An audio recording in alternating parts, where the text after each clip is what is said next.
C채널 방송가족 여러분 안녕하십니까? 저는 성서침례회에 속한 새삼침례교회 강효민 목사입니다. 누가복음 5장에는 어부 베드로가 예수님을 만나 예수님의 제자가 되는 내용이 기록되어 있습니다.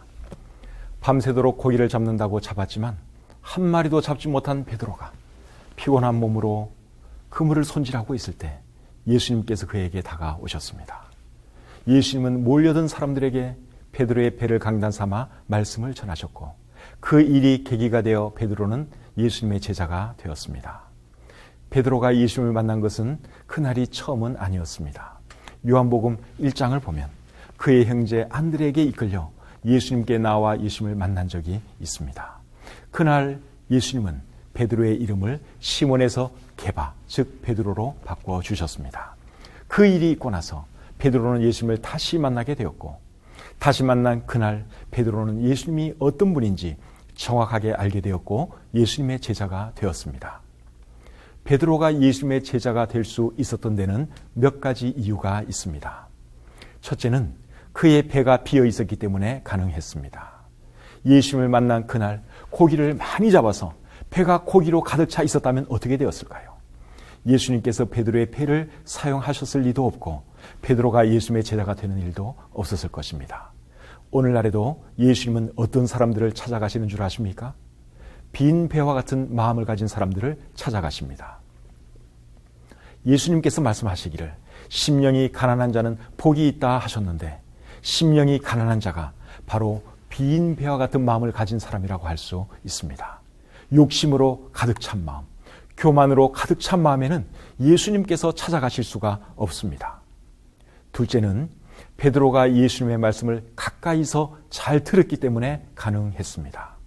예수님께서 베드로의 배 위에서 말씀을 전하는 동안 베드로는 예수님의 발밑에서 예수님께서 하시는 말씀을 다 들었습니다. 듣다 보니 예수님이 보통 분이 아니라는 것을 알게 되었습니다. 오늘날에도 믿음은 말씀을 들을 때 생깁니다. 그래서 로마서 10장 17절은 믿음은 들음에서 나며 들음은 그리스도의 말씀으로 말미암는다고 했습니다. 믿음의 성장을 위해서 말씀 생활을 잘하시는 여러분이 되시기를 바랍니다. 셋째는 베드로가 예수님의 말씀에 순종했기 때문에 가능했습니다. 예수님께서 말씀을 마치시고 깊은 데로 가서 그물을 내려 고기를 잡으라 했을 때 베드로가 순종하지 않았다면 어떻게 되었을까요? 베드로는 갈릴리 호수에서 잔뼈가 굵은 사람입니다. 고기 잡는 일에 있어서는 베드로를 따라갈 사람이 없습니다. 그럼에도 불구하고 베드로는 예수님의 말씀에 순종했습니다. 예수님의 말씀에 순종하기 위해 베드로는 자신의 경험과 지식 모든 것을 내려놓아야 했습니다. 그렇게 했을 때 어떤 일이 일어났습니까? 그물이 찢어질 정도로 많은 고기가 올라오는 기적이 일어났습니다. 사랑하는 C채널 방송가족 여러분, 기적은 언제 일어나는 줄 아십니까? 말씀에 순종할 때 일어납니다. 성경에 기록된 기적은 다 누군가의 순종 때문에 일어났다는 것을 잊어서는 안 됩니다. 물이 포도주로 변한 기적은 종들의 순종 때문에 가능했습니다. 떡 5개와 물고기 2마리로 수많은 사람들을 먹인 기적은 한 어린 아이의 순종 때문에 가능했습니다. 다른 모든 기적도 다 마찬가지입니다. 기적은 순종에서 시작되는 것입니다. 그런데 순종하는 것이 생각보다 쉽지 않습니다. 순종하려면 나의 경험이나 지식을 내려놓아야 하기 때문입니다. 나의 생각이나 상식을 넘어서야 하기 때문입니다. 베드로는 그렇게 해서 기적을 체험했고 예수님의 제자가 될 수 있었습니다. 넷째는 베드로가 예수님과 자신에 대해서 정확하게 알았기 때문에 가능했습니다. 그물이 찢어질 정도로 많은 고기가 올라오자 베드로는 예수님 앞에 꿇어 엎드려 주여 나를 떠나소서 나는 죄인이로소이다 라는 고백을 했습니다. 베드로는 예수님이 하나님인 것과 자신이 죄인인 것을 정확하게 알았습니다. 그리고 그것을 입으로 고백했습니다. 그 순간이 베드로의 구원의 순간입니다. 사람이 구원을 받으려면 이 2가지를 분명히 알아야 합니다.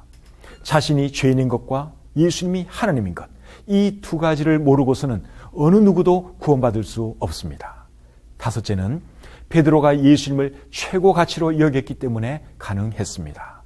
예수님을 만나기 전에는 베드로에게 가족이 중요했고 일이 중요했습니다.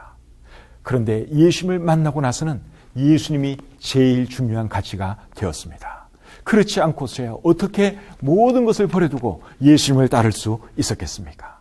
예수님을 구주로 믿는 것과 주님으로 믿는 것은 조금 다릅니다. 예수님을 구주로 믿는 것은 예수님을 메시아로 하나님으로 믿는 것이고, 예수님을 주님으로 믿는 것은 예수님을 생활의 모든 영역에서 주님으로 인정하고 따르는 것을 의미합니다. 오늘날 많은 그리스도인의 문제가 무엇인 줄 아십니까? 예수님을 구주로는 믿는데 실생활에서는 자신의 주님으로 인정하고 따르지 않는다는 것입니다. 그래서 예수님은 너희는 나를 불러 주여 주여 하면서도 어찌하여 내가 말하는 것을 행하지 아니하느냐라고 하셨습니다. 사랑하는 C채널 방송가족 여러분, 여러분은 예수님을 여러분의 구주로 모셔드리셨습니까? 예수님을 구주로 모셔드리고 구원받으셨다면 실생활에서도 예수님을 주님으로 인정하시고 예수님을 따라 사시기 바랍니다. 그렇게 할 때 여러분은 비로소 예수님의 참된 제자가 되는 것입니다.